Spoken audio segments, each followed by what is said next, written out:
بسم اللہ الرحمن الرحیم۔ السلام علیکم۔ FM اسٹوریز میں خوش آمدید۔ پیش خدمت ہے عمران سیریز کا ناول بلیک سن کا 5واں حصہ۔ مصنف ہے مظہر کلیم MA۔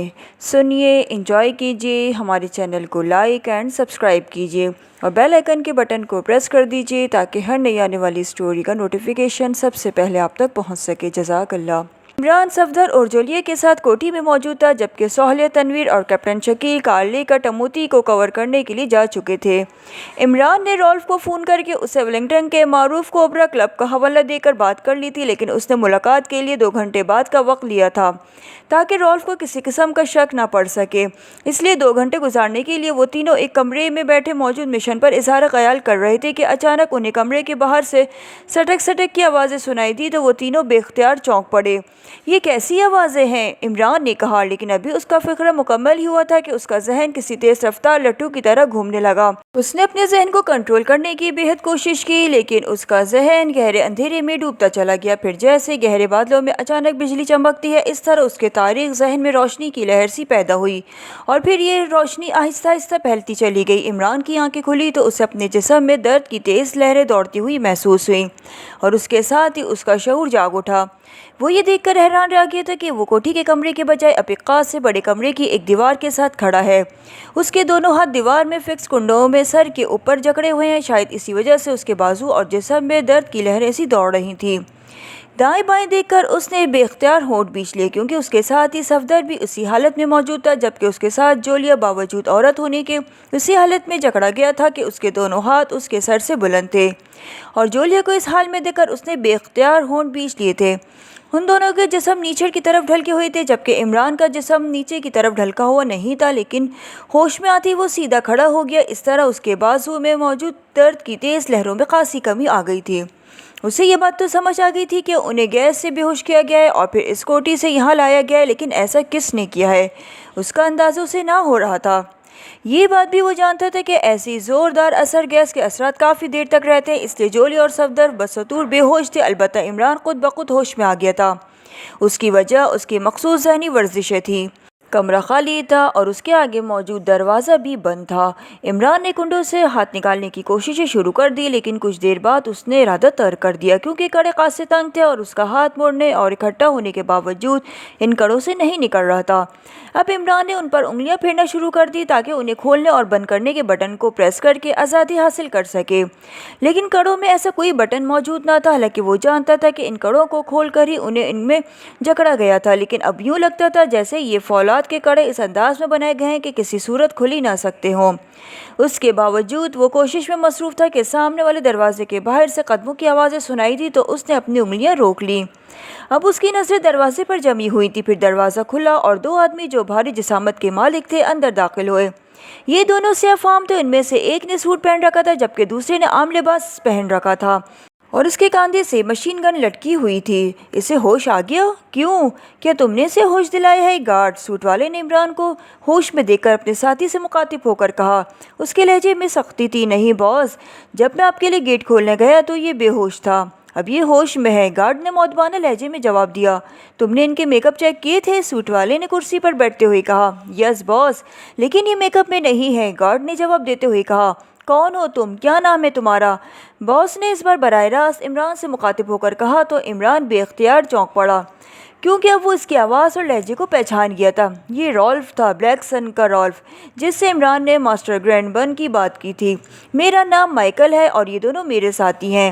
ہم تینوں ایکویرین ہیں اور یہاں سیاحت کے لیے آئے ہیں۔ یہ سب ہمارے ساتھ کیا ہو رہا ہے؟ تم کون ہو؟ تم نے ہمیں اس انداز میں کیوں باندھ رکھا ہے؟ خاص طور پر ایک خاتون کو اس انداز میں جکڑنا خلاف تہذیب ہے، عمران نے کہا، کیونکہ وہ فون پر رالف کو کہہ چکا تھا کہ وہ بھی ایتھوپیا میں ہیں اور 2 گھنٹے بعد اب تک پہنچیں گے۔ تم نے مجھے فون کیوں کیا تھا؟ رالف نے کہا۔ فون اور تمہیں؟ یہ کیا کہہ رہے ہو؟ میں تو تمہیں پہلی بار دیکھ رہا ہوں اور مجھے تو تمہارے نام کا بھی علم نہیں ہے، عمران نے کہا۔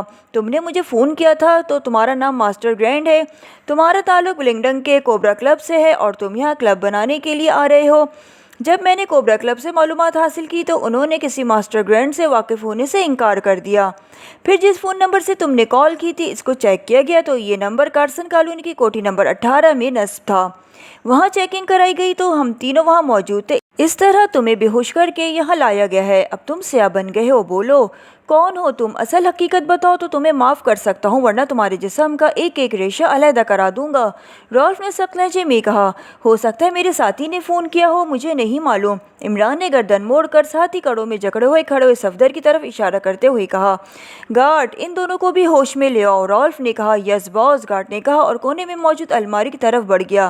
سنو، تمہارا نام جو بھی ہے میری بات سن لو کہ تم نے مجھے یعنی رالف کو دھوکہ دینے کی کوشش کی ہے۔ اگر تمہارے میک اپ واش ہو جاتے تو تمہاری اصلیت سامنے آ جاتی، لیکن میک اپ واش نہ ہونے کے باوجود تم نے بہرحال مجھے دھوکہ دینے کی کوشش کی ہے، اور رالف کو دھوکہ دینے والا کبھی زندہ واپس نہیں گیا، اس لیے تم تینوں کی سزا موت ہے۔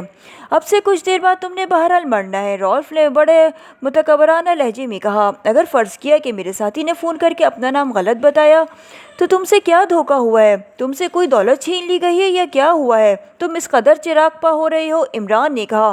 بک بک مت کرو ورنہ ابھی گولی مار دوں گا، رالف نے یکلت دوہراتے ہوئے کہا، اور عمران کے چہرے پر ایسے تاثرات ابھرے جیسے وہ رالف کے لہجے سے خوف زدہ ہو گیا ہو۔ اسی لمحے گارڈ واپس آ گیا اور اس کے ہاتھ میں ایک لمبی گردن والی بوتل تھی۔ اس نے صفدر کے قریب جا کر بوتل کا ڈھکن کھولا اور صفدر کی ناک سے بوتل کا دہانہ لگا دیا۔ چند لمحوں بعد وہ آگے بڑھا اور اس نے جولیا کی ناک سے بھی بوتل کا دہانہ لگا دیا، اور چند لمحوں بعد بوتل کا ڈھکن لگا کر اس نے بوتل جیب میں ڈال لی۔ اس لڑکی کو تو چھوڑ دو، اس بیچاری کا کیا قصور ہے، یہ تو ہمارے ساتھ یہاں سے شامل ہوئی ہے، عمران نے اس وقت کہا جب اس نے صفدر اور جولیا دونوں کو جھٹکے کھا کر سیدھا ہوتے دیکھا۔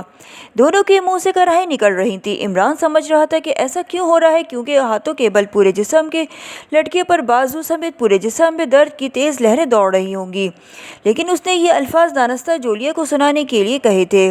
اس کے ذہن میں رہائی پانے کا ایک خاکہ ابھر آیا تھا، اور اس خاکے کے تحت جولیا ان کی رہائی میں مرکزی کردار ادا کر سکتی تھی، اور اسے یقین تھا کہ جولیا انتہائی ذہانت سے یہ رول ادا کر لے گی۔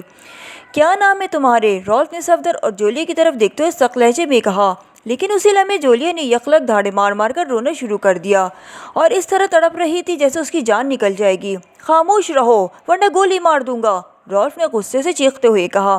مجھے مت مارو، میں بے گناہ ہوں، میں نے کچھ نہیں کیا، مجھے مت مارو، جولیا نے اور زیادہ اونچی آواز میں چیختے ہوئے انتہائی درد بھرے لہجے میں کہا۔ میں کہہ رہا ہوں خاموش رہو ورنہ تمہیں گولی مار دوں گا، رالف نے جولیا کے رونے پر اور زیادہ برا فروختہ ہوتے ہوئے کہا۔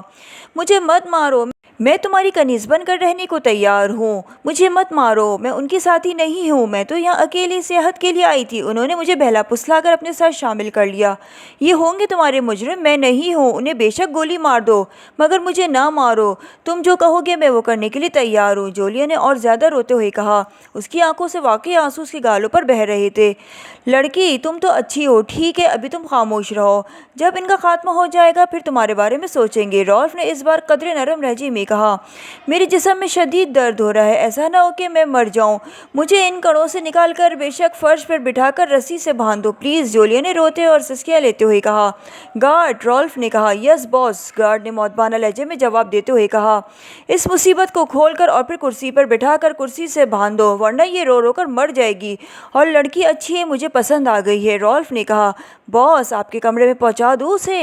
گارڈ نے کہا۔ نہیں، پہلے اسے اپنے ساتھیوں کو مرتے دیکھنے دو تاکہ اس کے ذہن میں بھی کوئی گڑبڑ ہو تو وہ بھی نکل جائے، رالف نے کہا۔ یس باس، گارڈ نے کہا اور الماری کی طرف بڑھ گیا۔ اور ہاں سنو، الماری سے کوڑا بھی نکال لانا، ان دونوں کا ریشہ ریشہ الگ ہوگا تو انہیں میری بات سمجھ آ جائے گی، رالف نے کہا۔ یس باس، گارڈ نے جواب دیا۔ جولیا اب ہچکیاں لے رہی تھی۔ بس اب تمہاری بات مان لی گئی ہے، اب تم خاموش ہو جاؤ ورنہ میرا دماغ گھوم گیا تو میں تمہیں بھی گولی مار دوں گا، اس بار رالف نے بڑے کڑک لہجے میں کہا تو جولیا کی ہچکیاں آہستہ ہو گئی تھیں، لیکن بہرحال وہ ہچکیاں لے رہی تھی جیسے انہیں روکنا اس کے بس میں باہر ہو۔ کیا نام ہے تمہارا؟ رالف نے پوچھا۔ मार्गरेट हूँ, जोलिया ने हिचकियाँ लेते हुए कहा और रॉल्फ और सफदर की तरफ मुतवज्जा हो गया। तुमने मुझे फ़ोन किया था, क्या नाम है तुम्हारा? रॉल्फ ने सफदर से कहा। मेरा नाम मार्शल है, तुम कौन हो? हम यहाँ कहाँ हैं? ये सब आखिर क्या हो रहा है? सफदर ने हैरत भरे लहजे में कहा। इसी लम्हे गार्ड वापस आ गया और उसने कोड़ा बेल्ट में अटकाया हुआ था, जबकि उसके हाथ में एक रिमोट कंट्रोल नुमा आला था। उसने जोलिया के हाथों के गिर्द मौजूद कड़ों की जानिब उस आले का रुख करते हुए बटन दबाया तो कटाक की आवाज़ के साथ ही कड़े खुल गए और जोलिया के दोनों बाजू एक झटके से नीचे गिरे। उसे कुर्सी पर बिठाकर रस्सी से बांध दो, रॉल्फ ने कहा। मैं कुछ नहीं बोलूंगी, मुझे मत बांध दो, जोलिया ने गार्ड के करीब से गुजरते हुए रॉल्फ की तरफ बढ़ते हुए कहा। लेकिन दूसरे लम्हे वो बिजली की तेजी से मुड़ी और उसके दोनों हाथ पूरी कुव्वत से गार्ड के सीने पर पड़े और भारी जिस्म का मालिक गार्ड चीखता हुआ उछल कर पुश के बल नीचे जा गिरा। उसके कांधों से लटकी हुई मशीन गन निकल कर कुछ दूर जा गिरी थी। ये क्या है? रॉल्फ ने बेख्तियार एक झटके से उठते हुए कहा, लेकिन जोलिया किसी भूखे अकाब की तरह उस पर झपट पड़ी और रॉल्फ भी कुर्सी समेत पुश के बल नीचे फर्श पर जा गिरा। वो शायद मशीन पिस्टल जेब से निकालने के लिए हाथ जेब में डाल चुका था, इसलिए अचानक पुश के बल कुर्सी समेत नीचे गिरते हुए उसका हाथ जेब से बाहर आए तो उसके हाथ में मशीन पिस्टल मौजूद था, जो उसके गिरने की वजह से उसके हाथ से छूट गया और कुछ फासले पर जा गिरा। नीचे गिरते ही गार्ड ने तेजी से उठने की कोशिश की, लेकिन भारी जिस्म का होने की वजह से उसे घूमकर उठना पड़ रहा था, जबकि इस दौरान जोलिया रॉल्फ को कुर्सी समेत गिराकर दौड़ती हुई आगे बढ़ गई थी। और फिर उसने बिजली किसी तेजी से फर्श पर पड़ा हुआ मशीन पिस्टल झपट लिया और उसके साथ ही रेट रेट की तेज आवाज़ के साथ ही गार्ड के हलक से निकलने वाली चीखों से हॉल का कमरा गूंज उठा। जोलिया ने बिजली किसी तेजी से हाथ मोड़ा और उसके साथ ही नीचे गिरकर फुर्ती से उठते हुए रॉल्फ की दोनों टांगों में कई गोलियां उतर गईं और फिर एक बार चीखता हुआ नीचे गिरा और चल्ला मुँह तड़पने के बाद साख्त हो गया। Well done Julia, well done. अब गार्ड की जेब से आला निकालो और हमें कड़ों से निजात दिलाओ, वरना किसी भी लम्हे कोई आ सकता है, इमरान ने कहा। तो जोलिया सर हिलाते हुए गार्ड की तरफ बढ़ गई और कुछ देर बाद सफदर और इमरान दोनों के हाथ आज़ाद हो चुके थे। सफदर ने भागकर गार्ड की मशीन गन उठाई और दौड़ता हुआ दरवाजे की तरफ बढ़ गया। मैं भी चेकिंग करने जा रही हूँ, जोलिया ने कड़ों को खोलने और बंद करने वाला आला इमरान के हाथ में देते हुए कहा और फिर मशीन पिस्टल उठाए वो दौड़ती हुई दरवाजे की तरफ बढ़ गई। ये मुश्किल काम है, मेरे ज़िम्मे लगा दिया है, इमरान ने कहा और आगे बढ़कर उसने फर्श पर बेहोश और ज़ख्मी पड़े हुए रॉल्फ को उठाकर कंधे पर डाला और जेब से आला निकालकर हाथों में पकड़ लिया। फिर उसने एक कड़े में रॉल्फ का एक हाथ डाला और आले का रुख कड़े की तरफ करके एक बटन प्रेस किया तो कटाक की आवाज़ के साथ ही कड़ा बंद हो गया। तो इमरान ने उसका दूसरा हाथ साथ वाले कड़े में डालकर उसे भी आले की मदद से बंद कर दिया। अब रॉल्फ का जिस्म कड़ों से बिल्कुल इस तरह लटक रहा था जैसे होश में आने से पहले इमरान और उसके साथी लटके हुए थे।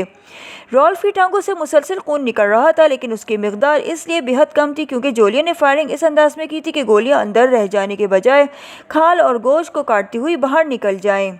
इस तरह रॉल्फ फौरी तौर पर उठ तो नहीं सकता था और न ही उसका खून इस कदर निकल सकता था कि वो फौरी हलाक हो जाए। अलबत्ता उसके जख्मों से रिश्ता हुआ खून इमरान के लिबास पर धब्बों की सूरत में नजर आ रहा था। इमरान रॉल्फ को कड़ों में जकड़कर पीछे हटता ही था कि कमरे का दरवाज़ा खुला और जोलिया अंदर दाखिल हुई। उसके हाथ में एक बड़ा मेडिकल बॉक्स था। ये अलहदा इमारत है और किसी मुज़फ़्फ़ात में है। बाहर 2 कारें मौजूद हैं और इस गार्ड के अलावा और यहाँ कोई आदमी नहीं है। मैंने दानस्त इस अंदाज में फायरिंग की थी कि ये बेकार भी हो जाए और फौरी हलाक भी ना हो सके। उसकी बैंडेज कर दो, मैं अभी बाहर सफदर के साथ पहरा दूंगी। जब तुम पूछ-गुछ मुकम्मल कर लो तो फिर मुझे बता देना, फिर मैं उनका वो हशर करूंगी कि आइंदा किसी लड़की पर गंदी निगाहें डालने का हौसला न कर सकेंगे। जोलिया ने मेडिकल बॉक्स इमरान के फर्श पर रखते हुए कहा और तेज़ी से वापस दरवाजे की तरफ बढ़ने लगी। वैसे तुम जिस तरह रोई थी मेरा दिल कटने लगा था, इमरान ने मुस्कुराते हुए कहा। इसका रास्ता तो तुमने ही बताया था। मैंने नीम बेहोशी की हालत में तुम्हारा फ़िक्रा सुन लिया था और मैं समझ गई थी तो तुम क्या चाहते हो, जोलिया ने मुड़कर कहा और उसके बाद फिर वो वापस मुड़ गई। काश तुम जानती कि मैं क्या चाहता हूँ, इमरान ने लंबी हाँ भरते हुए कहा। नॉनसेंस, जोलिया की आवाज़ सुनाई दी, लेकिन वो रुकी नहीं बल्कि और ज़्यादा तेज़ी से चलती हुई कमरे से बाहर चली गई। इमरान ने मेडिकल बॉक्स उठाकर कड़ों में लटके हुए रॉल्फ के करीब रखा और फिर उससे खोलकर उससे पानी की बोतल निकालकर रॉल्फ के ज़ख्म धोए और फिर उन ज़ख्मों पर न सिर्फ बैंडेज की बल्कि उसे ताकत के 2 इंजेक्शन भी लगा दिए ताकि वो ज़हनी और जिस्मानी तौर पर फिट हो जाए। मेडिकल बॉक्स इसने एक तरफ रखा और फिर आगे बढ़कर उसने फर्श पर मुर्दा पड़े गार्ड की बेल्ट से अभी तक लटका हुआ कोड़ा उतारा और इसे खोलकर उसने अपने सामने मौजूद कुर्सी के करीब रख दिया। जिस कुर्सी पर रॉल्फ बैठा था वो कुर्सी फर्श पर उल्टी पड़ी हुई थी। इमरान ने उसे सीधा कर दिया और फिर आगे बढ़कर उसने दोनों हाथ उठाकर रॉल्फ की नाक और मुंह पर रखे और उसका सांस बंद कर दिया। کچھ دیر بعد رولف کے جسم میں حرکت کے آثار نمودار ہوئے تو عمران نے اس کی ناک اور منہ پر موجود ہاتھ اٹھا لیے اور پیچھے ہٹ کر کرسی پر بیٹھ گیا جس کے ساتھ کوڑا پڑا ہوا تھا۔ تھوڑی دیر بعد رولف نے کراتے ہوئے آنکھیں کھول دی اور اس کے ساتھ ہی اس کے جسم نے یکلک جھٹکے کھانے شروع کر دیے۔ عمران خاموش بیٹھا اسے دیکھتا رہا۔ اسے معلوم تھا کہ ایسا کیوں ہو رہا ہے، کیونکہ رولف کی دونوں ٹانگوں پر زخم تھے، اس لیے جب اس کا جسم سیدھا ہوتا اور پیروں پر دباؤ پڑتا تو زخموں کی وجہ سے ٹانگیں جھٹکا کھا کر ٹیڑھی ہو جاتی، لیکن وہ جانتا تھا کہ کچھ دیر بعد وہ ایڈجسٹ ہو جائے گا، اور وہی ہوا۔ کچھ دیر تک جھٹکے کھانے کے بعد رولف ایڈجسٹ ہو گیا اور پھر اس کی نظریں فرش پر پڑی ہوئی گارڈ کی لاش پر پڑی تو اس کے جسم سے ایک بار پھر زوردار جھٹکا کھایا۔ تم یہ سب کیسے ہوا؟ یہ لڑکی یہ تو سیدھی سادھی لگتی تھی، یہ تو خوفزدہ بچوں کی طرح رو رہی تھی، تم کون ہو؟ رولف نے رک کر اور بوکھلائے لہجے میں کہا۔ خواتین سے بڑھ کر کوئی اور اداکارہ ہو ہی نہیں سکتی، تم نے اس کی اداکاری سے مار کھا گئے۔ جہاں تک تمہارے اس سوال کا تعلق ہے کہ ہم کون ہیں، تو اب تمہیں کچھ اندازہ ہو گیا ہوگا کہ ہم کون ہو سکتے ہیں، عمران نے کہا۔ مجھے کیسے اندازہ ہو سکتا ہے؟ تم بتاؤ کہ تم کون ہو، رولف نے کہا۔ تو عمران سمجھ گیا کہ وہ خاصے موٹے دماغ کا آدمی ہے۔ ہمارا تعلق پاکستان سیکرٹ سروس سے ہے، عمران نے کہا تو رولف کے جسم کو 2-3 زوردار جھٹکے لگے۔ اس کا چہرہ یکلک بگڑ سا گیا تھا۔ تم مگر تمہارا میک اپ تو واش نہیں ہوا، کیا پاکستان سیکرٹ سروس میں ایکریمین بھی ہوتے ہیں؟ رولف نے کہا تو عمران بے اختیار ہنس پڑا۔ میک اپ کا فن بہت آگے بڑھ چکا ہے، یہ پرانے میک اپ واشر اب کام نہیں کر سکتے، عمران نے جواب دیتے ہوئے کہا۔ ویری بیڈ، کاش مجھے پہلے معلوم ہو جاتا تم پاکستان سیکرٹ سروس کے لوگ ہو تو میں تمہاری کوٹھی پر سائناسائڈ گیس فائر کروا دیتا، رولف نے کہا۔ اس کاش نے سینکڑوں بار ہماری جانیں بچائی ہیں۔ یہاں تم نے ریموٹ کنٹرول کڑے نصب کرائے رکھتے جن کی وجہ سے ہم بے بس ہو گئے تھے، لیکن ہماری ساتھی خاتون نے شاندار اداکاری کرتے ہوئے اپنے آپ کو رہا کرا لیا۔ چونکہ تمہارے خیال کے مطابق عورت صنف نازک ہوتی ہے، اس لیے تمہیں اس کے رہا ہونے سے کوئی خطرہ محسوس نہ ہوا، لیکن تم نے دیکھ لیا کہ نتیجہ کیا نکلا ہے، عمران نے مسلسل بولتے ہوئے کہا۔ اب تم نے مجھے اس طرح کیوں قید کر رکھا ہے؟ مجھے گولی مارو اور چلے جاؤ، میں اگر شکست کھا گیا تو میں مرنے کے لیے تیار ہوں، رولف نے کہا۔ اگر تمہارا اس قدر جلد مرنا ہمارے لیے فائدہ مند ہوتا تو گارڈ کے ساتھ ساتھ تمہاری بھی لاش یہاں پڑی ہوئی ہوتی۔ ہمیں تم سے کچھ پوچھنا ہے، اور ماسٹر گرینڈ نے تمہیں فون اس لیے کیا تھا کہ بغیر کسی رکاوٹ تم تک رسائی حاصل کی جا سکے، عمران نے کہا۔ میں تو ایک کلب چلاتا ہوں، تم نے مجھ سے کیا پوچھنا ہے؟ رولف نے کہا۔ مجھے معلوم ہے کہ تم کلب چلاتے ہو، تم سے پہلے یہ کلب کومبو چلاتا تھا، پھر کومبو تم نے اپنے بڑوں کے کہنے پر ہلاک کر دیا اور تم کومبو کی جگہ کلب چلا رہے ہو، عمران نے کہا۔ تمہاری معلومات درست ہے، رولف نے کہا۔ کون ہے تمہارے بڑے؟ عمران نے کہا۔ میں یہاں ماگا میں ایک بین الاقوامی تنظیم کا نمائندہ ہوں، اس تنظیم کا نام بلیک سن ہے، رولف نے جواب دیتے ہوئے کہا۔ بین الاقوامی تنظیم براہ راست نمائندے نہیں رکھتی، اس کے سیکشن ہوتے ہیں، تمہارا تعلق کس سیکشن سے ہے؟ عمران نے کہا۔ میرا تعلق سپر ٹاپ سیکشن سے ہے، رولف نے جواب دیا۔ عمران سمجھ رہا تھا کہ رولف کیوں سب کچھ اتنی آسانی سے بتانا چلے جا رہا ہے، کیونکہ اسے معلوم تھا کہ بین الاقوامی تنظیموں کے بڑوں پر آسانی سے ہاتھ نہیں ڈالا جا سکتا، لیکن عمران کو معلوم تھا کہ اس نے لیبارٹری کے بارے میں پوچھنا ہے تو اس وقت عمران کا موٹا دماغ گھوم جائے گا۔ تو تم ایک چھوٹا سا کلب چلا رہے ہو، تمہارے اوپر باس کون ہے؟ عمران نے کہا۔ ناراک میں ہے راکس، وہ ہمارا سیکشن چیف ہے، اس کے اوپر سب ہیڈ کوارٹر ہے جس کا علم کسی کو بھی نہیں ہے، اس کے اوپر لازماً ہیڈ کوارٹر ہوگا جس کے بارے میں آج تک سنا ہی نہیں ہے، رولف نے جواب دیا۔ تمہیں راکس کا پتہ تو معلوم ہوگا، عمران نے کہا۔ ہاں، وہ کراس کلب کا مالک ہے اور جنرل مینیجر بھی، اور فون نمبر بھی بتا دیتا ہوں، اس کے پیچھے جاؤ گے تو وہ تم سے خود ہی نمٹ لے گا، رولف نے کہا، اور فون نمبر بتا دیا۔ ان سے تو بعد میں نمٹیں گے، پہلے تم سے تو نمٹ لیں۔ تم نے پاکستانی سائنسدان ڈاکٹر آفتاب کو ہلاک کیا تھا، عمران نے کہا۔ میں نے نہیں، کومبو نے کیا تھا، اور اسی لیے چیف نے کومبو کو موت کی سزا دی تھی، رولف نے جواب دیتے ہوئے کہا۔ ڈاکٹر آفتاب کو ماسٹر آئلینڈ کون لے گیا تھا؟ عمران نے کہا تو رولف کے جسم میں ایک زوردار جھٹکا کھایا۔ اس سوال کا اثر اس پر ایسا ہو جیسے عمران نے سوال کرنے کے بجائے اسے کوڑا مار دیا ہو۔ تمہیں یہ سب کیسے اور کہاں سے معلوم ہو؟ رولف نے حیرت بھرے لہجے میں کہا۔ اس کے چہرے پر حیرت کے تاثرات ابھر آئے تھے۔ ہمارا تعلق سیکرٹ سروس سے ہے، اس لیے ایسی باتیں مت کرو اور میرے سوال کا جواب دو، عمران نے کہا۔ بس میں نے بہت کچھ بتا دیا ہے، اس سے زیادہ ایک لفظ بھی نہیں بتاؤں گا، چاہے تم مجھے گولی مار دو، رولف نے اکڑے لہجے میں کہا۔ چلو، یہ بتانے میں تو کوئی حرج نہیں کہ ماسٹر آئلینڈ کہاں ہے، عمران نے کہا۔ مجھے نہیں معلوم، یہ سب کومبو کا تھا اور وہ مر چکا ہے، رولف نے اس بار واقعی باقاعدہ اکڑ گیا تھا۔ اس کا انداز ایسا تھا جیسے وہ کسی ٹرانس سے بات کر رہا ہو۔ सब कुछ मालूम करने में एक नहीं बेशुमार तरीके हैं। मेरी कुर्सी के साथ खारदार कोड़ा पड़ा हुआ यकीनन तुम्हें नज़र आ रहा होगा। इस कोड़े ने तुम्हारे जिस्म का एक एक रेशा अलहदा कर देना है। मेरी खुसूसी जेब में तेज़दार कंचर मौजूद है जिससे तुम्हारी लाशऊर से सब कुछ मालूम किया जा सकता है। लेकिन इसके बाद तुम्हें ज़िंदा छोड़ भी दिया जाए तो तुम्हारी ज़िंदगी तुम्हारे लिए और दूसरों के लिए इबरतनाक बन जाएगी। जबकि तुम वैसे ही बता दो तो हम खामोशी से वापस चले जाएंगे और किसी को कानो कान खबर तक न होगी। इमरान ने कहा, तुम जो मर्जी आए करो, अब मैंने फ़ैसला कर लिया है, तुम्हें कुछ नहीं बताऊंगा।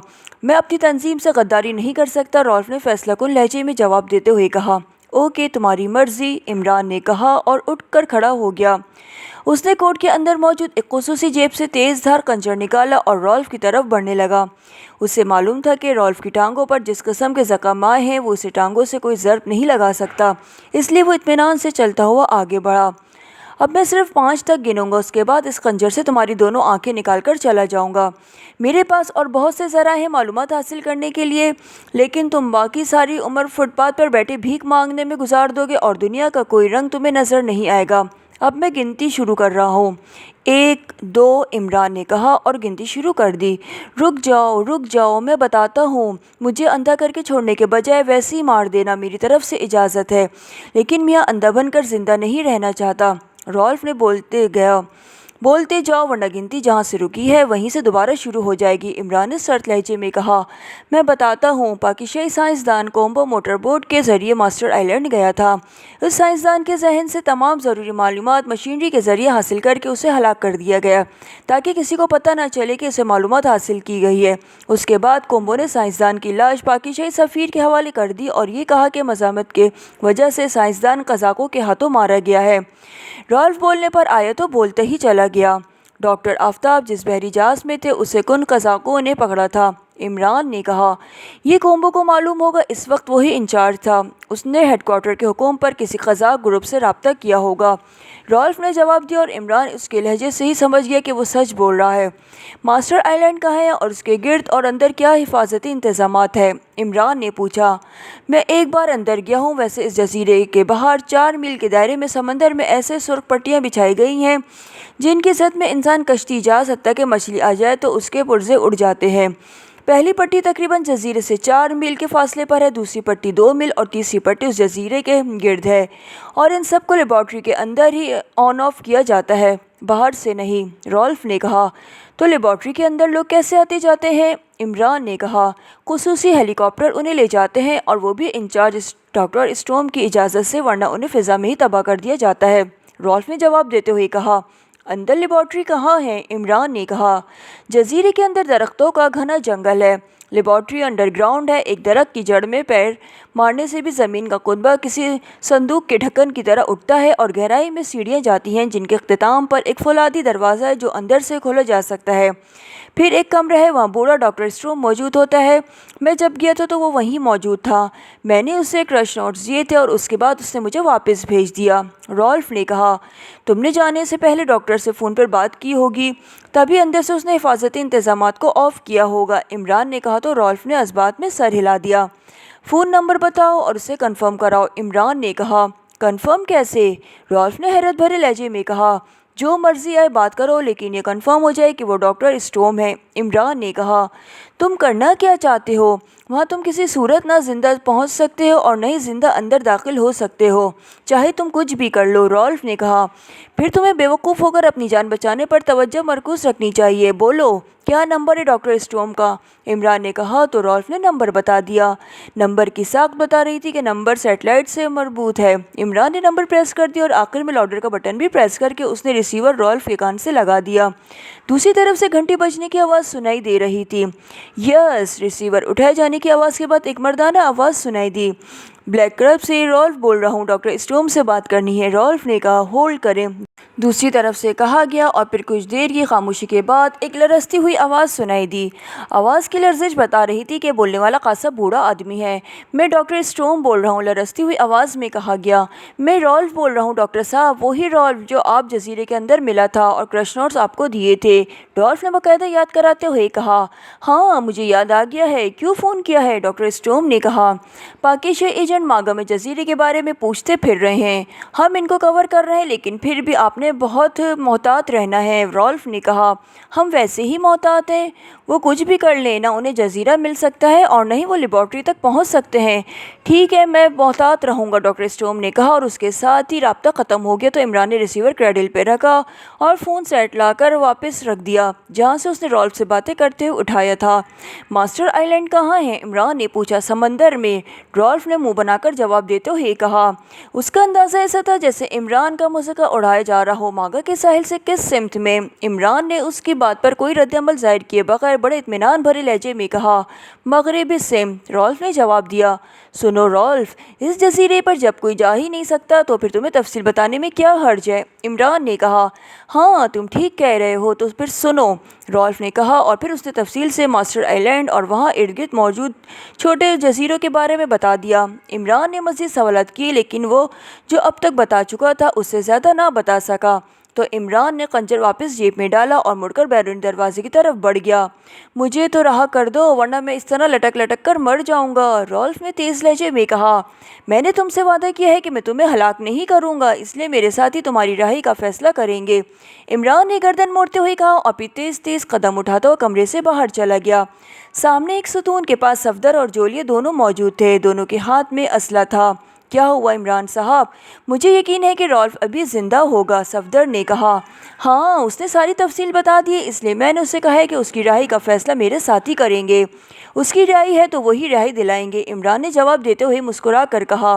اس نے مجھ پر بری نظر ڈالی ہے، اس لیے اس کا فیصلہ میں ہی کروں گی، جولیہ نے کہا، اور ہاتھ میں پکڑی ہوئی مشین گن لیے وہ تیزی سے اس دروازے کی طرف بڑھ گئی جہاں سے عمران باہر آیا تھا۔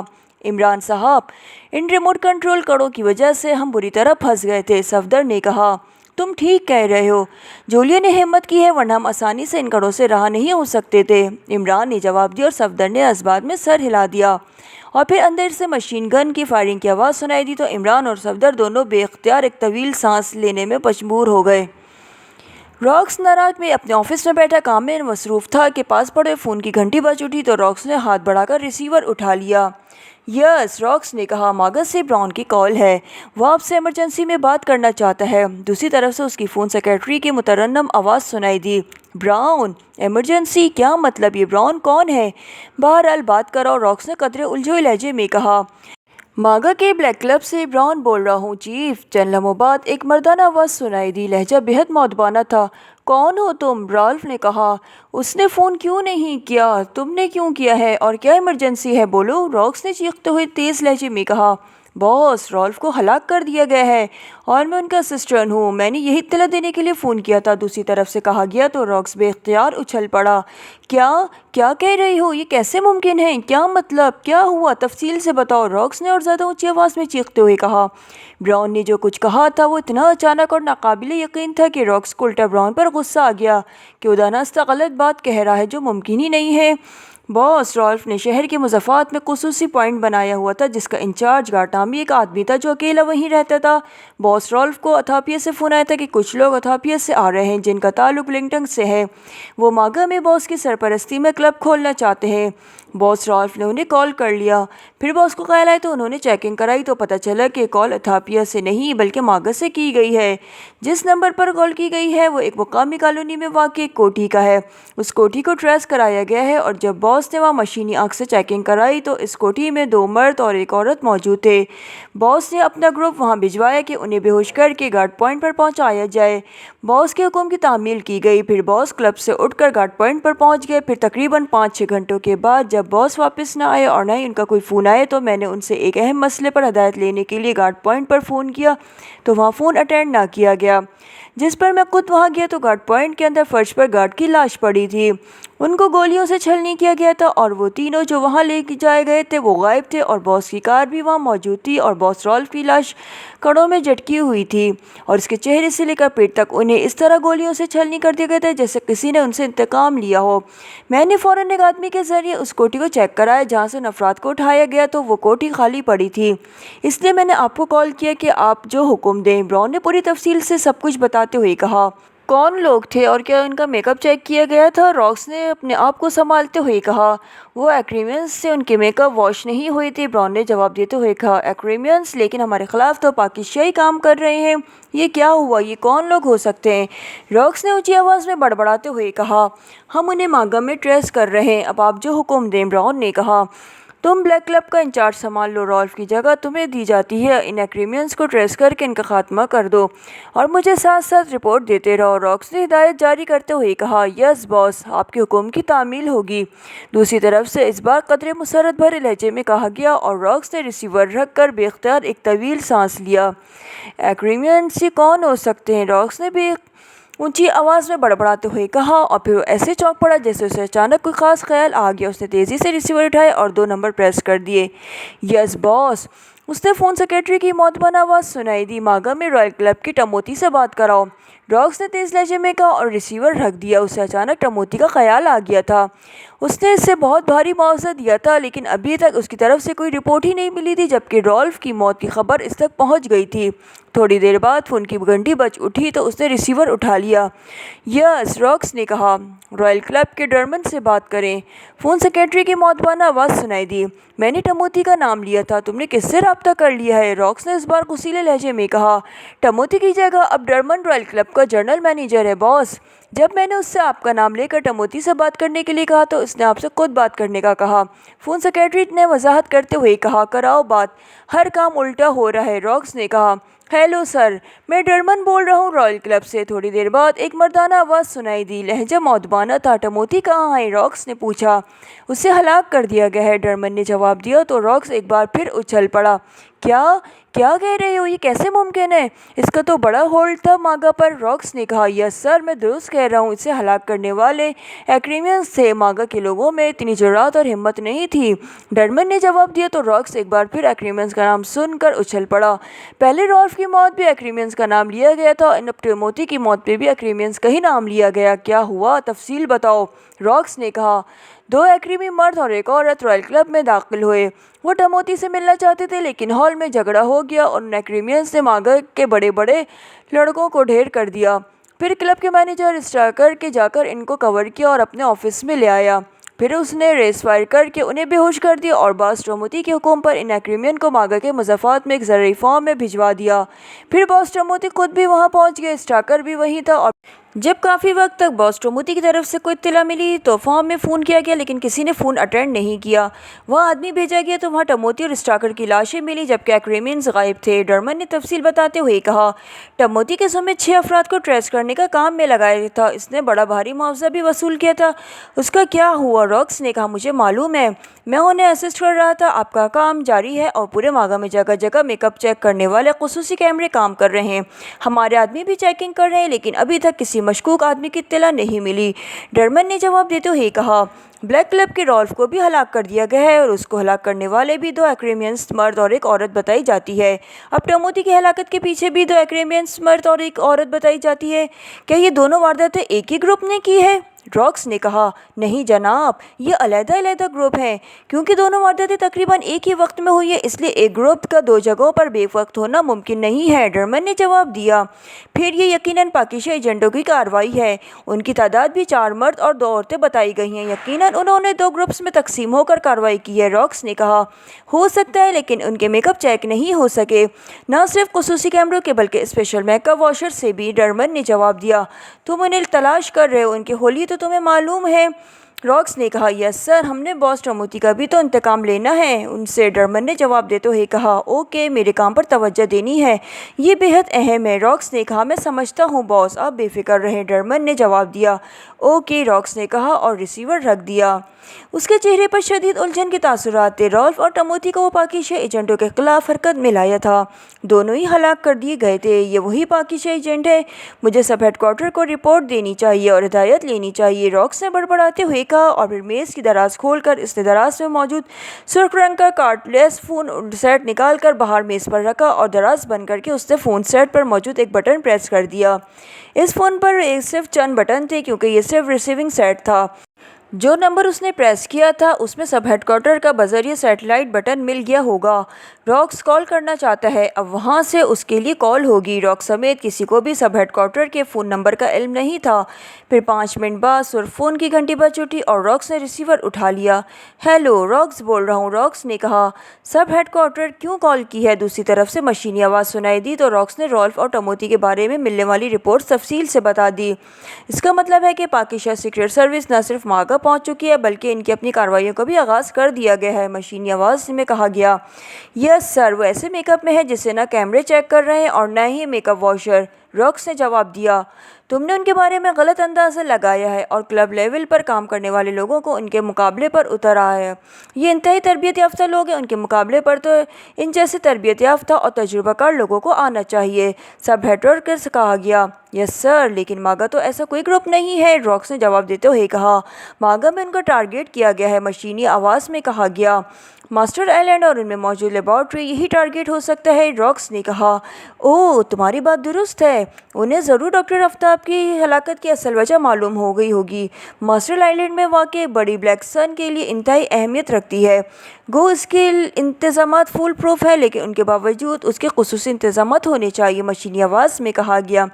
उसकी खुसूसियत अहमियत के लिए सैटेलाइट रेस फायर इन पर नस्ब कर दिए गए ताकि मखसूस एरिया में कोई ज़िंदा आदमी दाखिल न हो सके, रॉक्स ने कहा। हाँ, ये ठीक है रहेगा। इसके साथ साथ अथापिया में मौजूद कर्ण नामी ग्रुप से रब्ता करो, वो इन पाकिस्तानी एजेंटों के मुकाबले का ग्रुप है। सब हेडक्वार्टर उनके चीफ मास्टर रोगो को ब्रीफ करेगा। इससे 15 मिनट बाद फ़ोन कर लेना। सैटेलाइट रेस के लिए भी सब हेडक्वार्टर डॉक्टर स्टोम को हकामात दे दिए गए, मशीनी आवाज़ में कहा गया। उसके साथ ही रब्ता ख़त्म हो गया। रॉक्स ने भी रिसीवर रख दिया और फिर फ़ोन को वापस मेज़ की दराज के अंदर रख दिया गया। वो मास्टर रोगो को जानता था, वो अथापिया की सरकारी एजेंसियों का एजेंट रहा था। उसकी कारकर्दगी के अतराफ एक्रीमियन और दूसरे ग्रुप की एजेंसियाँ भी करती थीं। फिर एक मशीन में ज़ख्मी होने के बाद उसने रिटायरमेंट ले ली और तरबियत याफ्ता एजेंटों पर मुकम्मल अपना अलहदा ग्रुप बना लिया जिनका नाम ब्लैक रन था। ब्लैक रन ने बड़े बड़े कारनामे सर अंजाम दिए थे, इसलिए पूरे अथापिया में ही नहीं बल्कि एक्रीमे और यूरोप में भी उनकी तारीफ़ की जाती थी। फिर तकरीबन 20 मिनट बाद उसने रिसीवर उठाए और फ़ोन डायरेक्ट करके उसने तेज़ी से नंबर प्रेस करने शुरू कर दिए।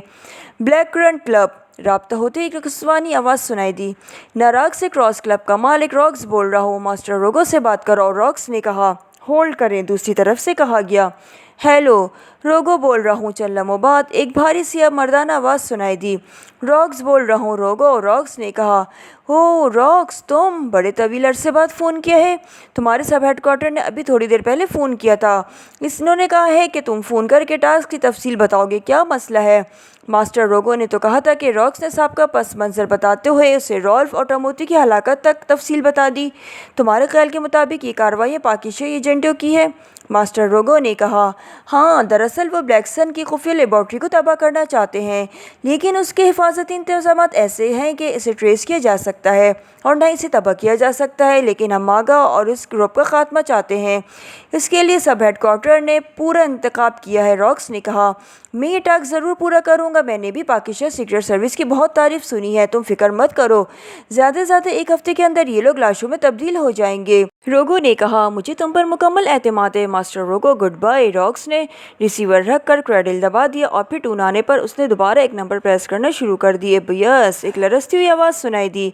क्रॉस क्लब से रॉक्स बोल रहा हूँ, रॉक्स ने कहा। यस, डॉक्टर स्टोम बोल रहा हूँ, दूसरी तरफ से कहा गया। सब हेडक्वार्टर ने लेबॉर्ट्री को फुल प्रूफ सेक्रेटरी के लिए नाइट रेस फायर नस्ब करने का आपको हुक्म दिया होगा, इस बारे में मालूम करना था, रॉक्स ने कहा।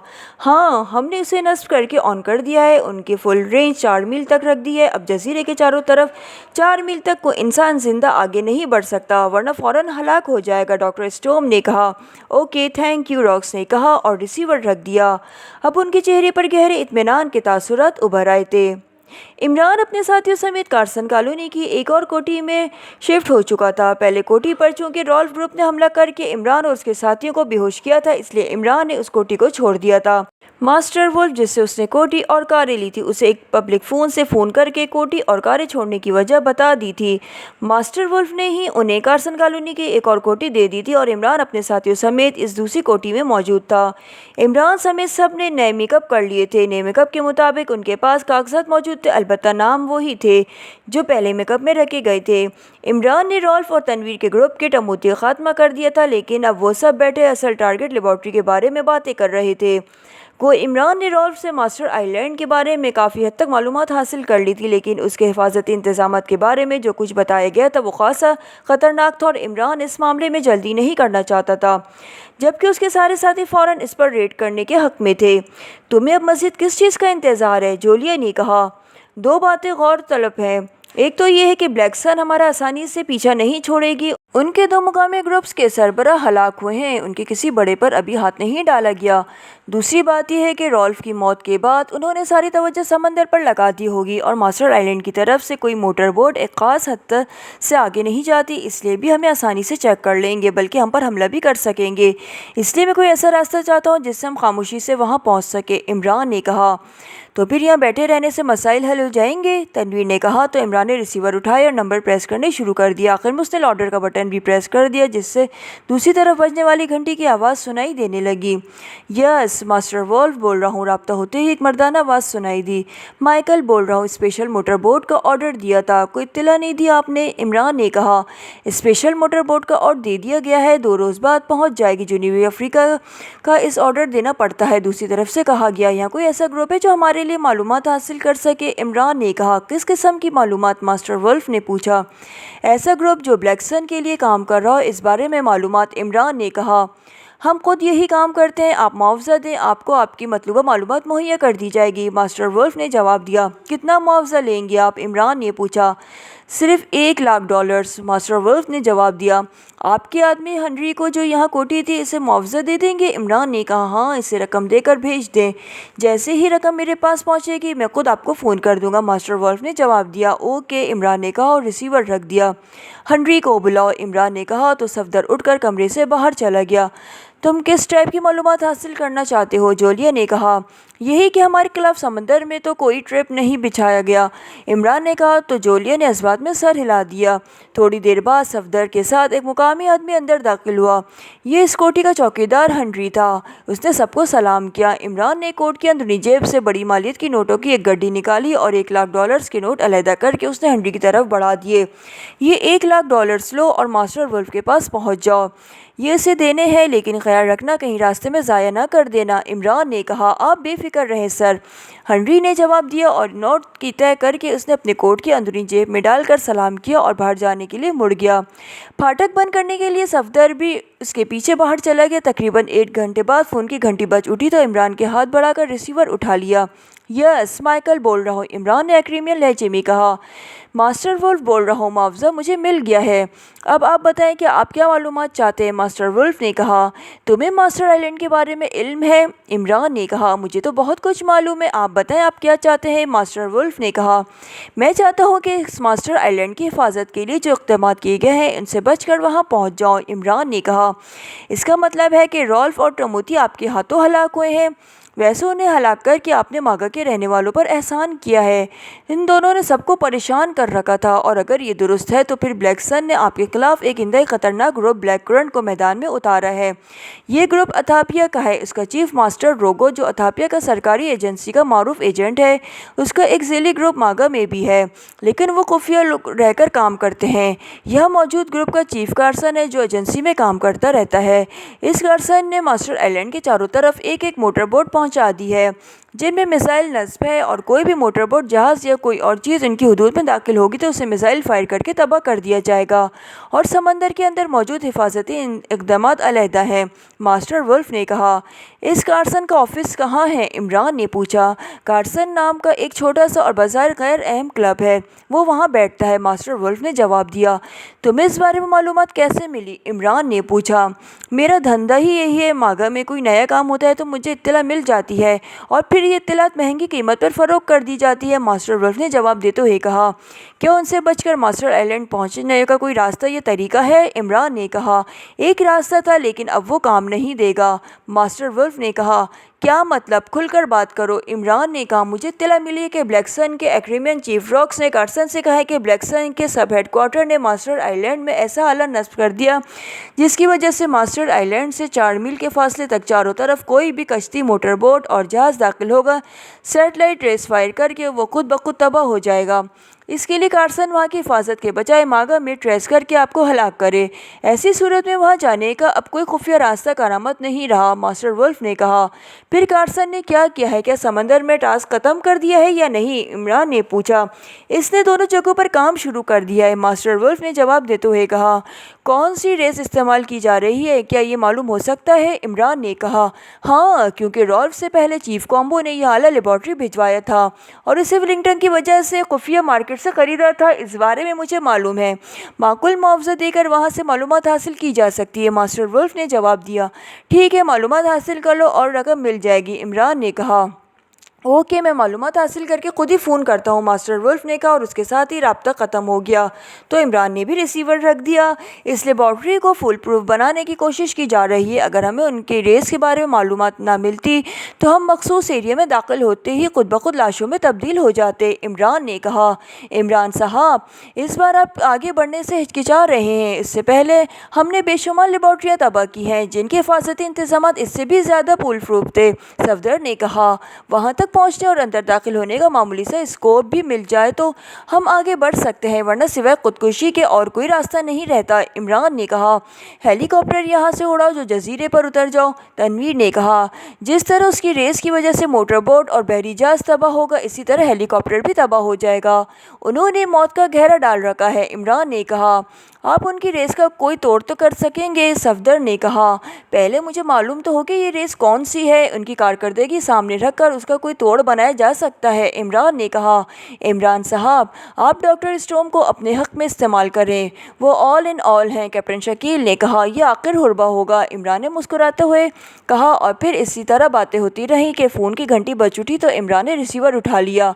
यस, माइकल बोल रहा हूँ। इमरान ने कहा, मास्टर वुल्फ बोल रहा हूँ। $50,000 देकर मालूमात मिल गई है और इस आले में कास्टोम रेस इस्तेमाल की जा रही है। इनकी वेलोसिटी 3 रेस है। मास्टर वुल्फ ने जवाब देते हुए कहा, ओके, शुक्रिया, आपके आदमी को मुआवजा दे दिया जाएगा। इमरान ने कहा और क्रेडिल दबा दिया और पिटून आने पर उसने इंक्वायरी के नंबर प्रेस कर दिए।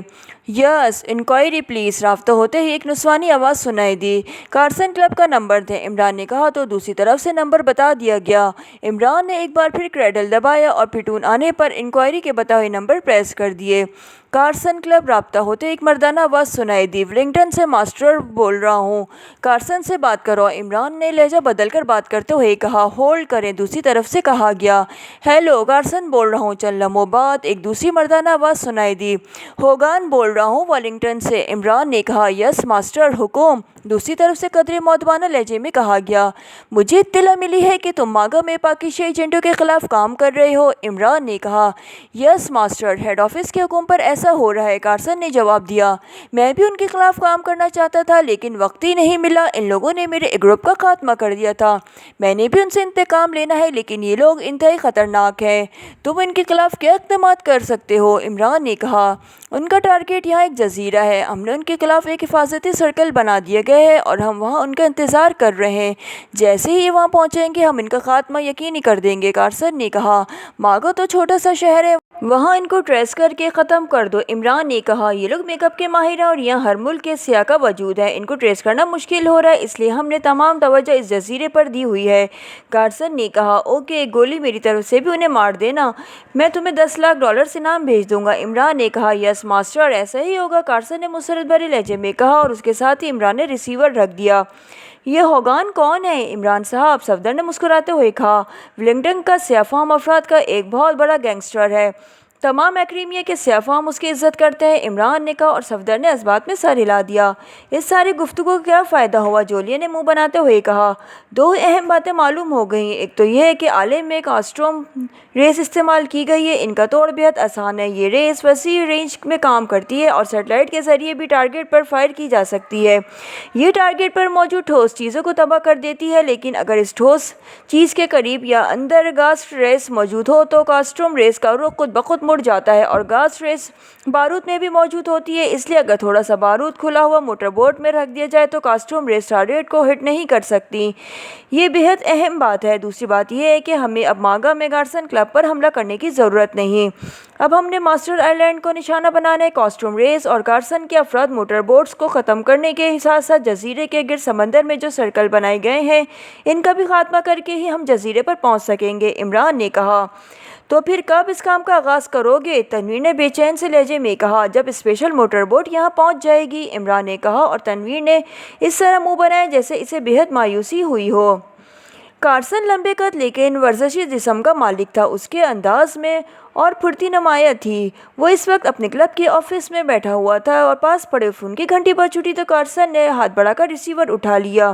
कार्सन बोल रहा हूँ, कार्सन ने कहा। अधोनी बोल रहा हूँ। दूसरी तरफ से एक मर्दाना आवाज़ सुनाई दी, बेहद मौदबाना थी लहजा। हाँ, कोई खास बात? कार्सन ने तेज लहजे में कहा। यस बॉस, मैंने मालूम कर लिया है कि पाकिस्तान सीक्रेट सर्विस कहाँ है। एंथोनी ने जवाब देते हुए कहा। वो कैसे? कहाँ हैं ये लोग? कार्सन ने बेख्तर उछलते हुए कहा।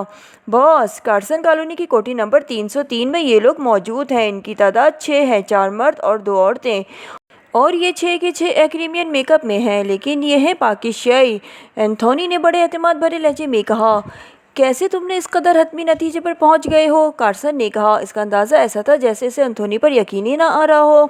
बॉस, पहले यहाँ के एक ग्रुप ने उन्हें कार्सन कॉलोनी कोठी नंबर 18 दी थी और उन्हें 2 कारें भी दी थी। कोठी से टमोथी ने 3 अफराद को गैस से बेहोश करके उठा लिया था, लेकिन फिर वो उनके हाथों मारा गया। फिर उस ग्रुप ने उन्हें मौजूद कोठी दी थी। मैंने इस ग्रुप के एक असिस्टेंट मुआवजा देकर इस कोठी के बारे में मालूमात हासिल की है, और फिर मैंने वहाँ पहुँच इनको फोर्स क्रॉस से चेक किया तो अंदर 4 मर्द और 2 औरतें मौजूद थी। एक मुलाजिम भी मौजूद था जो फाटक के पास वाले कमरे में था। मैंने जब उसे देखा तो मैं उसे पहचान लिया और वो मेरा वाकिफ़ था। मैं उसके बाहर आने जाने का इंतज़ार कर रहा था। वो सौदा सर्फ लेने बाहर आया तो मैंने उसे घसीट लिया और $1000 लेकर उसने बताया कि ये लोग एक्रीमियन ज़रूर हैं, लेकिन एक दूसरे के साथ किसी एशियाई ज़बान में बातें करते हैं। उनमें से एक का नाम इमरान लिया जाता है। उसने सफदर का भी नाम बताया। ये दोनों नाम भी एशियाई हैं, चुनांचे मैं कंफर्म कर लेता हूँ और फिर आपको कॉल की। अब आप जैसे हुक्म दें, उसने तफसील बताते हुए कहा। तुम वहीं ठहरो, मैं खुद पहुँच रहा हूँ। अगर ये लोग इस तरह वहाँ से बाहर जाएं तो तुम इनके इंतहाई मोहतात अंदाज में चेकिंग करना, कार्सन ने कहा। यस बॉस, एंथोनी जवाब दिया तो कार्सन ने क्रेडिल और फिर टूनाने पर उसने यकी देकर बाद 2 बटन प्रेस कर दिए। यस बॉस, जबर ओल्ड बोल रहा हूँ। राब्ता होते ही एक आवाज़ सुनाई दी। कार्सन कॉलोनी की कोठी नंबर 303 पर रेड करना है। एंथोनी ने रिपोर्ट दी है कि पाकिस्तान सीक्रेट सर्विस एक्रीमियन मेकअप में वहाँ मुकीम है। तुम तैयार हो जाओ, 2 और साथियों को भी तैयार कर लो। मैं आ रहा हूँ, कार्सन ने कहा। बॉस, क्या वहाँ बेहोश करने वाली गैस फायर करना होगी या नहीं? जबरॉल ने पूछा। ओह हाँ, ये ज़्यादा बेहतर रहेगा। फिर उन्हें उठाकर स्पेशल पॉइंट पहुंचा दिया जाएगा। वहाँ उनके मेकअप भी चेक किए जाएंगे और फिर कुछ पूछ-गुछ भी मुकम्मल हो जाएगी। ठीक है, तुम वहाँ पहुँचे हो, एंथोनी ने पहले मौजूद है। इन लोगों को उठाकर स्पेशल पॉइंट पहुँचा दो, मुझे इत्तला दो, फिर मैं बराह रास्त स्पेशल पॉइंट पर ही पहुँचूँगा। लेकिन ख्याल रखना, ये लोग इंतहाई तजुर्बाकार और ख़तरनाक हैं। इंतहाई ज़ोर असर गैस का इस्तेमाल करना और स्पेशल पॉइंट पर मौजूद डबल क्रॉस कुर्सियों पर उन्हें जकड़ देना, कार्सन ने कहा। यस बॉस, आप बेफिक्र रहें, जैसा आपने कहा है बिल्कुल वैसा ही होगा, जबरॉल ने जवाब दिया। ओके, कार्सन ने कहा और रिसीवर रख दिया। फिर तकरीबन 1.5 घंटे के शदीद इंतज़ार के बाद फ़ोन की घंटी बज उठी तो कार्सन ने हाथ बढ़ाकर रिसीवर उठा लिया। यस, कार्सन ने कहा। जबरॉल बोल रहा हूँ बॉस, स्पेशल पॉइंट से। दूसरी तरफ से जबरॉल की आवाज़ सुनाई दी। क्या रिपोर्ट है? कार्सन ने तेज़ लहजे में पूछा। आपके अहकामात की तामील कर दी गई है। पहले हमने कोठी के अंदर इंतहाई ज़ोर असर बेहोश कर देने वाली गैस फायर की, फिर एंथोनी अकबी की तरफ से अंदर कूद गया और फिर उसने फाटक खोल दिया। मैं बड़ी जेब अंदर ले गया। मुलाजिम को तो हमने वहीं हलाक कर दिया। अलबत्ता 4 मर्द और 2 औरतें जो अंदर एक ही कमरे में हैं वो बेहोश पड़े हैं। उठाकर जीप में लादा और फिर स्पेशल पॉइंट पर पहुंच गया। यहाँ जैकार्ड मौजूद है। मैंने और जैकार्ड ने इन बेहोश अफराद को डबल क्रॉस चेयर पर बिठाकर जकड़ दिया है, जेब्राल्ड ने तफसील बताते हुए कहा। ओके, मैं खुद वहाँ पहुँच रहा हूँ, कार्सन ने कहा और रिसीवर रख के वो उठ खड़ा हुआ। थोड़ी देर बाद उसकी कार तेज़ी से मुज़फ़्फ़राबाद में वाक़ एक नौआबाद कॉलोनी की तरफ बढ़ती चली जा रही थी, जहाँ कार्सन ने स्पेशल पॉइंट बनाया हुआ था ताकि किसी मुदाखलत के बगैर यहाँ मुखालफिन से पूछ गूछ भी की जा सके और इनका खात्मा भी किया जा सके। तकरीबन पौन घंटे की तेज़ और मुसलसल ड्राइविंग के बाद वो स्पेशल पॉइंट पर पहुंच गया। कोठी का फाटक बंद था। उसने मखसूस अंदाज में 3-4 हॉर्न दिया तो फाटक की छोटी खिड़की खुली और एक आदमी बाहर आ गया। फाटक खोलो जैकार्ड, कार्सन ने कार की खिड़की से सर बाहर निकालते हुए कहा। यस बॉस, आने वाले ने जवाब दिया और तेज़ी से मुड़कर खिड़की के अंदर चला गया। कुछ देर बाद फाटक खुल गया और कार्सन कार अंदर ले गया। साइड पर पोरिज बना हुआ था। इसने कार पोरिज में ले जाकर रोक दी। वहाँ पहले से 2 कारें मौजूद थी। कार्सन नीचे उतरा तो अंदर से लंबा तड़ंगा जेब्राल्ड निकलकर पोरिज की तरफ आ रहा था, जबकि जैकार्ड भी फाटक बंद करके पोरिज की तरफ ही बढ़ रहा था। जेब्राल्ड ने कार्सन को सलाम किया। एंथोनी ने कहा। कार्सन ने पूछा, उसे तो मैंने वापस भेज दिया था, क्या इसकी यहाँ ज़रूरत थी? जेराल्ड ने चौंक कर पूछा। नहीं, वैसे उसे यहाँ ना पाकर पूछ रहा हूँ, कार्सन ने कहा और इमारत की तरफ बढ़ने लगा। थोड़ी देर बाद वो एक बड़े कमरे में दाखिल हुआ, जहाँ सामने दीवार के साथ मौजूद रॉड्स वाली कुर्सियों की एक तवील कतार में से एक साइड पर 4 मर्द और 2 औरतें रॉड्स में जकड़ी हुई थी। ये 6 के 6 अफराद बेहोश थे और एक्रीमीज थे। जैकार्ड, तुम बाहर जाकर ख्याल रखो, यहाँ सिर्फ जेराल्ड है। कार्सन ने रॉड्स वाली कुर्सियों के सामने मौजूद 4 कुर्सियों में से एक कुर्सी पर बैठते हुए कहा। यस बॉस, जैकार्ड ने कहा और वापस मुड़कर कमरे से बाहर चला गया। यस बॉस, जैकार्ड ने कहा और वापस मुड़कर कमरे से बाहर चला गया। जेराल्ड, स्पेशल मेकअप वॉशर से बारी बारी उनके मेकअप वॉश करो, कार्सन ने कहा। यस बॉस, जेराल्ड ने कहा और थोड़ी देर बाद उनमें से एक स्पेशल मेकअप वॉशर जो अलमारी में मौजूद था लाकर इसका स्नोप एक आदमी के चेहरे पर चढ़ाया और उसके तस्मे बांध कर उसने उसका बटन दबा दिया।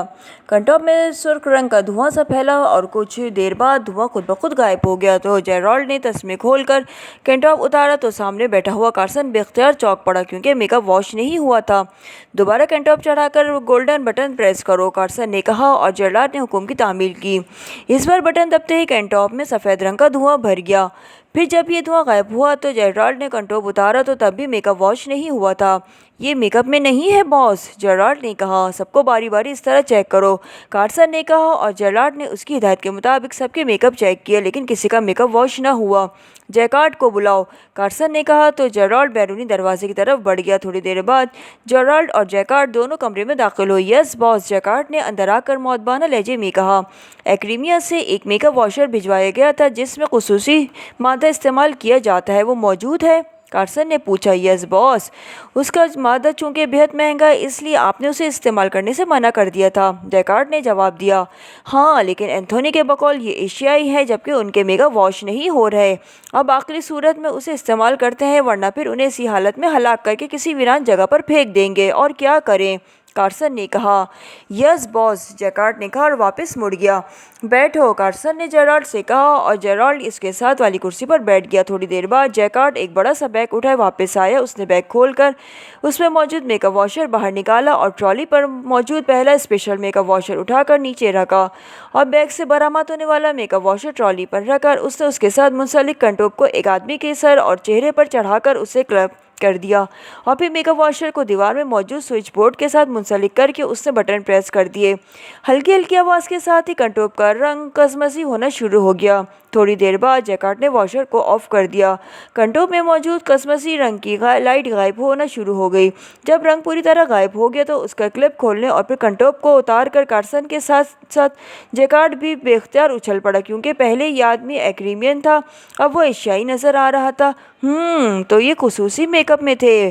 बाकी अफराद का मेकअप भी वॉश करो, कार्सन ने मुसरत भरे लहजे में कहा। तो जैकार्ड ने उनकी हिदायत पर बारी बारी सबके मेकअप वॉश किए, लेकिन एक औरत का मेकअप वॉश ज़रूर रहा, लेकिन वो औरत एशियाई नहीं बल्कि स्विज़नाज थी।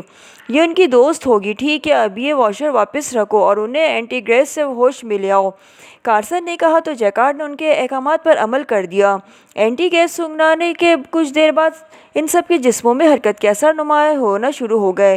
फिर थोड़ी देर बाद उन्होंने होश में आकर आंखें खोल दी। वो सब हैरत भरी नज़रों से सामने बैठे हुए कार्सन और जेब्राल और उनके पीछे खड़े जैकार्ड को देखने के साथ साथ एक दूसरे को भी इस तरह देख रहे थे जैसे वो एक दूसरे को पहचानने की कोशिश कर रहे हों। फ़ोन ले आओ जैकार्ड, मैं चीफ से मज़ीद मालूमात ले लूँ, कार्सन ने कहा। तो जैकार्ड ने जेब से एक कॉर्डलेस फ़ोन पीस निकाल कर कार्सन की तरफ बढ़ा दिया। कार्सन इसे ऑन किया और फिर तेज़ी से नंबर प्रेस करने शुरू कर दिए। यस। थोड़ी देर बाद एक भारी सी आवाज़ सुनाई दी। मागा से कार्सन बोल रहा हूँ मास्टर, कार्सन ने मौतबाना लहजे में कहा। क्या हुआ? पाकिस्तानी एजेंटों का कोई ख़ास रिपोर्ट? दूसरी तरफ से कहा गया। पाकिस्तानी एजेंट इस वक्त अपनी असल शक्लों में मेरे सामने डबल क्रॉस रॉड्स वाली कुर्सियों में जकड़े हुए मौजूद हैं। स्पेशल मेकअप वॉशर से तो इनका मेकअप चेक ना हो सका, लेकिन मैंने मास्टर सेट मेकअप वॉशर इस्तेमाल किया तो इनमें से मेकअप वॉश हो गए हैं। ये 6 अफराद हैं, 4 मर्द और 2 औरतें। एक औरत स्विस नजात की है, बाकी सब एशियाई हैं।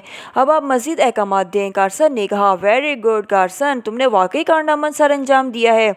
इन सबको गोलियां मारकर हलाक कर दो और उनकी लाशें वहीं रखो। मैं रॉक्स को फ़ोन करता हूँ और वो खुद ही इनकी लाशों को ले जाएगा, मास्टर रोगो ने कहा।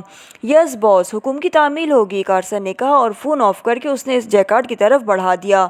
मास्टर ने उन्हें गोलियां मारने का हुक्म दिया है। तुम्हारे पास मशीन पिस्टल है? कार्सन ने साथ बैठे हुए जेराल्ड से कहा। यस बॉस, जेराल्ड ने कहा और जेब से एक मशीन पिस्टल निकालकर कार्सन के हाथ में दे दिया। मास्टर रोगो इस वक्त कहाँ हैं? मागा में या नाराक में? अचानक जकड़े अफराद में से एक ने मुखातिब होकर कहा तो कार्सन और जेराल्ड दोनों बेख्तियार चौंक पड़े और उन बोलने वालों की तरफ देखने लगे। तुम क्यों पूछ रहे हो? तुम जानते हो मास्टर रोगो को? कार्सन ने हैरान होकर पूछा। हाँ, बहुत अच्छी तरह, शायद इतना कि तुम भी नहीं जान पाओगे, उस आदमी ने जवाब दिया। तो फिर तुम्हें खुद मालूम होना चाहिए कि वो नाराक में रहता है। मागा में इसका क्या काम? हम जो इनके तहत काम करने वाले हैं यहाँ मौजूद हैं, कार्सन ने जवाब दिया। मेरी उनसे फ़ोन पर बात कराओ वरना ये तुम्हारे लिए बहुत नुकसानदेह साबित होगी। तुम जो कुछ हमें समझ रहे हो हम वो नहीं है। हम मास्टर रोगो का ही इनडायरेक्ट काम कर रहे हैं। हमारा ताल्लुक काफिरिस्तान से है, उस आदमी ने कहा। क्या नाम है तुम्हारा? कार्सन ने पूछा। मेरा नाम प्रकाश है। और सुनो, तुम मेरी बात अस्कुत न कराओ, सिर्फ मास्टर लोगों को ये बता दो कि एक आदमी का नाम प्रकाश है और उनका ताल्लुक काफिरिस्तान से है। वो फिर खुद ही कहेगा और वो कर देगा, उस आदमी ने कहा। फ़ोन दो जैकार्ड, ये आदमी इस अंदाज में बात कर रहा है कि बात करना ही पड़ेगी, कार्सन ने कहा। तो जैकार्ड ने जेब से कॉर्डलेस फ़ोन निकाल कर कार्सन की तरफ बढ़ा दिया। कार्सन ने फ़ोन सेट लेकर इसको ऑन किया और फिर तेज़ी से नंबर प्रेस करने शुरू कर दिए।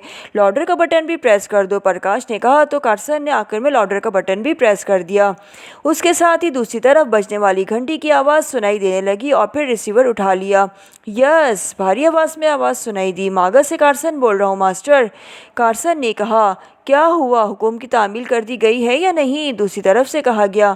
मास्टर, उनमें से एक आदमी अपना नाम प्रकाश बताता है और कहता है कि उनका ताल्लुक काफिरिस्तान से है और वो आपसे बात करना चाहता है, कार्सन ने कहा। प्रकाश, काफिरिस्तान, वो कौन है? कराओ बात, दूसरी तरफ से कहा गया। यस मास्टर, कार्सन ने कहा। जैकार्ड, ये फ़ोन ले जाओ और उनके कान से लगा दो, कार्सन ने जैकार्ड से कहा। और जैकार्ड ने फ़ोन सेट लिया और इस आदमी प्रकाश की तरफ बढ़ा दिया और उसने फ़ोन सेट प्रकाश के कान से लगा दिया। हेलो, प्रकाश बोल रहा हूँ, काफिरिस्तान के रेड पुल का प्रकाश, इस आदमी ने कहा। रेड पुल? ओहो, तो तुम काफिरिस्तान के सरकारी एजेंट हो? दूसरी तरफ से हैरत भरे लहजे में कहा गया। हाँ, हम यहाँ इसलिए आए हैं कि यहाँ आने वाले पाकिस्तानी एजेंटों को ख़त्म कर सकें क्योंकि हम उन्हें उनकी लाशऊरी हरकत से पहचान सकते हैं, प्रकाश ने कहा। सॉरी मिस्टर प्रकाश, ऐसे खेल मैंने खुद बहुत दफ़ा खेले हैं। तुम्हें बहरहाल मरना होगा, चाहे तुम रेड पुल काफिरिस्तान से ताल्लुक़ रखते हो या पाकिस्तान सीक्रेट सर्विस से। कार्सन की बात सुनो, दूसरी तरफ से तेज़ लहजे में कहा गया। तो कार्सन के इशारे पर जैकार्ड ने फ़ोन सेट प्रकाश के कान से हटाया और वापस आकर कुर्सी पर बैठे कार्सन के हाथ में दे दिया। यस मास्टर, कार्सन ने कहा। ये लोग आज़ाद तो नहीं हो सकते क्योंकि ये इंतहाई तरबियत याफ्ता है, मास्टर रोगो ने कहा। नो बॉस, मैंने उन्हें डबल क्रॉस रॉड्स वाली कुर्सियों पर जकड़ा हुआ है, कार्सन ने जवाब दिया। ओके, उन्हें गोलियां मार दो और लाशों को वहीं रखो जब तक मैं मज़ीद हिदायत न दूँ, मास्टर रोगो ने कहा। यस मास्टर, हुक्म की तामील होगी, कार्सन ने कहा और फ़ोन ऑफ करके उसने जैकार्ड की तरफ बढ़ा दिया।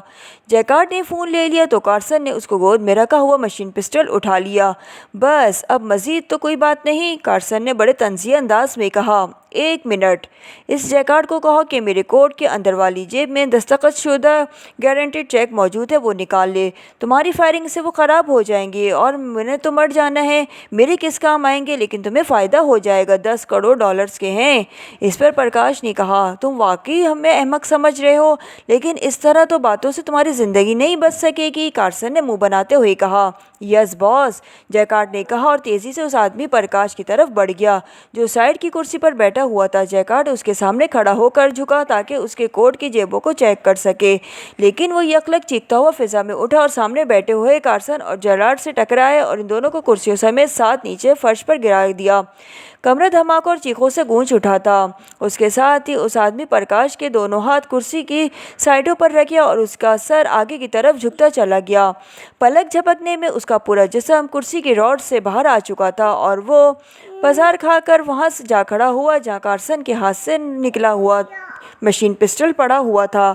कार्सन, जेराल्ड और जैकार्ड तीनों नीचे गिरकर उठने की कोशिश कर रहे थे कि प्रकाश ने मशीन पिस्टल झपटा और उसके साथ ही रेट रेट की आवाज़ों के साथ ही कमरा इंसानी चीखों से गूंज उठा।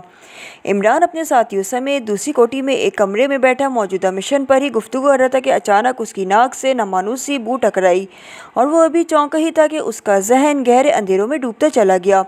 फिर जिस तरह घुप अंधेरे में रोशनी नमूदार होती है, इस तरह उसके जहन पर छाए हुए अंधेरे में भी रोशनी में तब्दील हुए।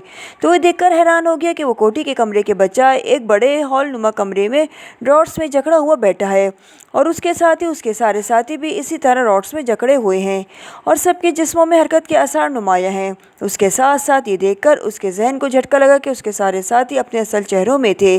सबके मेकअप गायब थे। इसका मतलब था कि उन स्पेशल मेकअप में किसी तरह वॉश कर दिया गया है। जाहिर है उनके अपने चेहरे से भी मेकअप वॉश कर दिया गया होगा।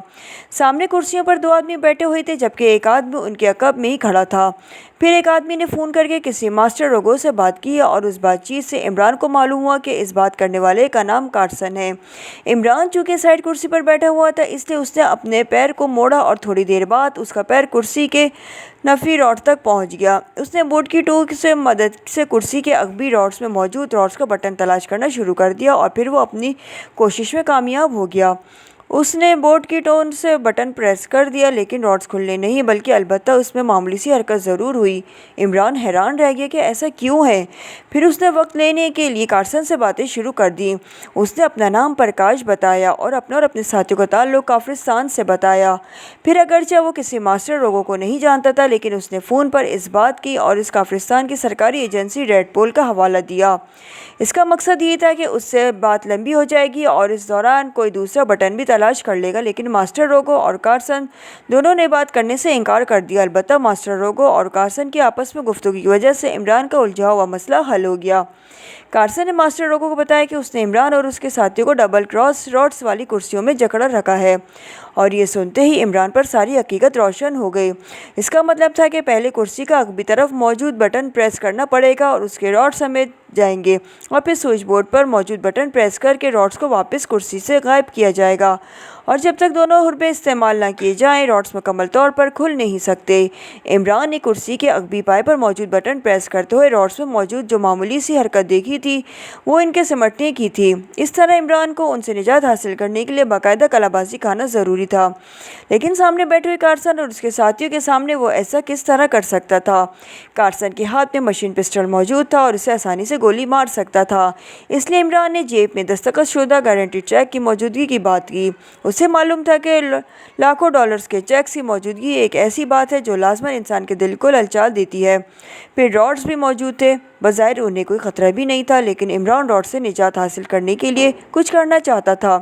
फिर जैकार्ड सामने आकर खड़े होने और फिर झुककर उसकी जेबों की गारंटी चेक्स तलाश करने के दौरान इमरान ने यकलक दोनों हाथों से उसे उठाकर उछाल दिया और चूंकि ये काम अचानक हुआ था, इसलिए जैकार्ड को संभलने का मौका ही ना मिल सका और वो अपने अकब में बैठे हुए कार्सन और जेराल्ड पर जा गिरा और दोनों चीखते हुए कुर्सियों समेत नीचे फर्श पर जा गिरे, जबकि इमरान ने जैकार्ड को धकेलते ही अपना ऊपर का जिस्म आगे की तरफ को झुकाया और दूसरे लम्हे वो कलाबाजी खाकर रॉड से बाहर आया खड़ा हुआ।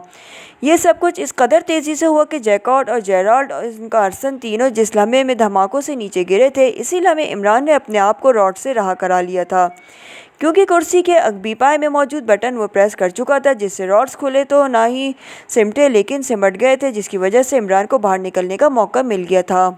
इमरान ने कलाबाजी खाकर सीधा होते ही एक बार फिर छलांग लगाई और कार्सन के हाथ से निकलकर एक तरफ गिरने वाला मशीन पिस्टल झपट लिया। उसके साथ ही उठने की कोशिश की हुई जैकार्ड और जेराल्ड दोनों चीखते हुए वापस नीचे गिरे। मशीन पिस्टल से निकलने वाली गोलियों ने उन्हें उठने की मोहलत ही न दी थी, जबकि कार्सन ने मजीद तेज़ी दिखानी चाहिए और तेज़ी से उठने की कोशिश की, लेकिन इमरान की लात उसकी कनपट्टी पर पड़ी और वो चीखता हुआ वापस गिरा ही था कि इमरान की लात एक बार फिर घूमी और इस बार कार्सन चीखता हुआ झुका ही था कि वापस गिरा और साख्त हो गया। इमरान तेज़ी से बैरूनी दरवाजे की तरफ दौड़ता चला गया ताकि बाहर जाकर वो मज़ीद अफराद को चेक कर सके।